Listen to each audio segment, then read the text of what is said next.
ബോധവൽക്കരണം കൊണ്ട് മാത്രം പരിഹരിക്കപ്പെടാവുന്ന പ്രശ്നങ്ങളല്ല ചുറ്റിലുമുള്ളത്. നിയമ സംവിധാനങ്ങളും രാഷ്ട്രീയക്കാരും ഉണർന്നിരുന്ന് ഉത്തരവാദിത്തം നിർവഹിക്കേണ്ട സന്ദർഭമാണിത്. യുവജന പ്രസ്ഥാനങ്ങളിലൂടെയും പ്രാദേശിക കൂട്ടായ്മകളിലൂടെയും ലഹരിക്കെതിരെ ശക്തമായി പ്രവർത്തിക്കാൻ മുന്നോട്ട് വരികയും ചെയ്താൽ വലിയ മാറ്റമുണ്ടാകും. കടലാസിൽ ഒതുങ്ങാനുള്ളതല്ല ഒരു നിയമവും, കാര്യക്ഷമമായി നടപ്പാക്കാനുള്ളതാണ്. ചില്ലറ വിതരണക്കാരെ മാത്രമല്ല, അതിന്റെ യഥാർത്ഥ സ്രോതസ്സുകൾ തന്നെ കണ്ടെത്തി നിഷ്കാസനം ചെയ്യണം.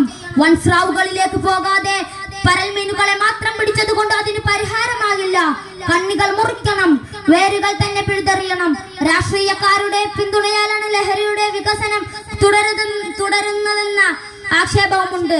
ലഹരിയുടെ ലഭ്യത കൂടുമ്പോഴാണ് ഉപയോഗം വർദ്ധിക്കുന്നത്. ഉപഭോഗം കുറയണമെങ്കിൽ ഉണ്ടാക്കുന്നത് തടയണം.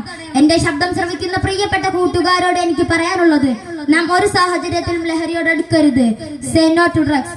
വആഖിറു ദഅവാനാ അൽഹംദുലില്ലാഹി റബ്ബിൽ ആലമീൻ. അസ്സലാമു അലൈക്കും വറഹ്മത്തുള്ളാഹി വബറകാതുഹു.